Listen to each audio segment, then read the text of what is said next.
Nowling. My question prior to going for an interview for a documentation scanner at Williamson County Clerk's Office was on a written test before I went in there. Who is your favorite president in your lifetime and why? This was one question among other regular questions. When I went in, I asked Ms. Rister that I told her that was an odd question to have on a test. And she said, you'd be surprised what you can learn about someone with that question. There were 3 openings for that position, and I was not chosen. However, a conservative friend of mine was chosen, and 3 months later she quit. I don't have a problem with you not hiring me for a job for any of my qualifications, which I have 30 years of experience and excellent references. I do have a problem with that question. I don't think that's a legal question to ask, and I just was very uncomfortable with that. Could you maybe explain why you thought your answer was the wrong answer? Oh, definitely. When I went in her office and saw all the screensavers of Ronald Reagan on her screen, I was pretty sure that my answer wasn't the right one. Mine was probably the kiss of death for me, because I'm pretty sure Barack Obama wasn't the right answer. And later I got a letter in the mail about a month later saying that I did not meet their preferences. But I'm okay with that, but I don't think it's fair to ask that question to anyone. What job were you applying for again? A documentation scanner. Which office? County clerk. So this is beyond the county commissioners that you're bringing up. The questions, these unethical questions. This has nothing to do with county commissioners. This is just in general. This was on a written test prior to going in for an interview, and that was the only question that really stood out. Thank you very much. Thank you.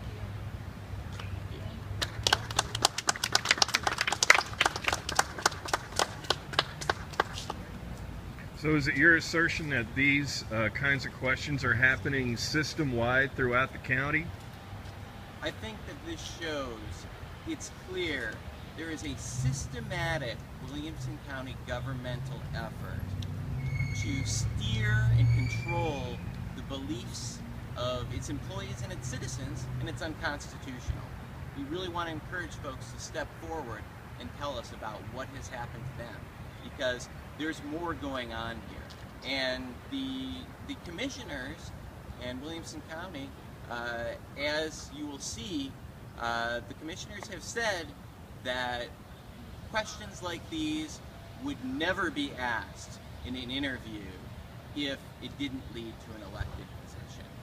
Well, Why did you decide to release the video today? today we filed our response to Williamson County's motion for summary judgment, making it clear that Mr. Lloyd and the plaintiffs will not stand for being oppressed by a government. They will not let Williamson County force them to take on beliefs that are repugnant to them, like God hates homosexuality. Right now, we have, I just want to let you know, Mr. Lloyd is here as well. So with that, I want to pass things on to questions. If anybody has questions for Mr. Hurst, myself, Ms. Nowling, or Mr. Lloyd, we'll be happy to answer those. How does Mr. Hurst spell his name? H-U-R-S-T. Hey, it happens. Mr. Lloyd, do you mind stepping up for a moment? When did you realize during the interview that there was a problem with the interview? Well, the first 10 or 15 minutes of the interview was just like a normal interview that you would expect. And then the first question that came in from the first commissioner that began the interview was, you know, what was my views on abortion? And I knew then that this was just going to be something very unusual. Did you, at that moment, did you think Did you even question the questions that they were asking? Did you go that route at all, or? I didn't at that point in time because I really wanted the job. I wanted to continue my service to the Williamson County. And you know, most interviews are set up to where that they want to put you kind of in a hot seat and see what your views are. But in the world of law enforcement, the first thing we do with a day one cadet is to tell him or train him to put his racist, his bigotry, anything that he has, when he puts that uniform on, he has to be neutral on every issue that there is.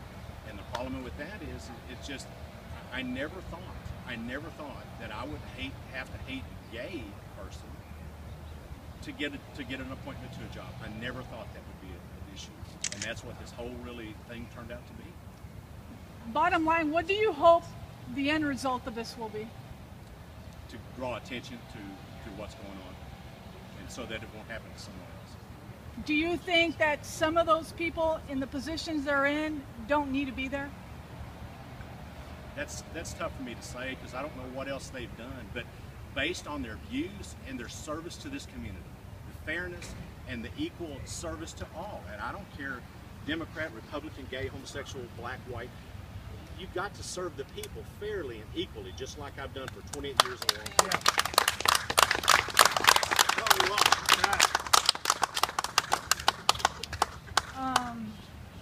What's your current position, sir?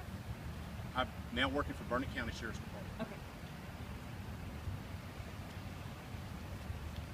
I want to mention we have a couple pieces of documentary evidence. We have here notes by Commissioner Valerie Covey, which indicate that she thought that that applicants were not strong on gay marriage or abortion, and that she thought that Mr. Lloyd was not definitive on gay marriage and abortion. So you can see there was a litmus test there for religious and personal beliefs that just can't be put constitutionally on citizens or applicants for an appointment. We also have the reference checklist that was taken by the Williamson County Commissioners. As you'll see, every single reference for all three of the plaintiffs who applied for the constable job was great, except that one reference, when speaking to them, the commissioner that took that reference said, the only downfall is politics. Now, that should not be, somebody's political point of view or belief should not be a criteria and is not a legitimate basis for choosing a constable. Wayne, I got a question. When will this case be decided? This case is scheduled to go to trial in January. We look very much forward to presenting all of this evidence and more to the federal judge so that we can get a fair ruling on the constitutional rights of the citizens who have been discriminated against and whose rights have been violated. I have a follow-up question. Do you think there's a reason that this decision will be made after this November election?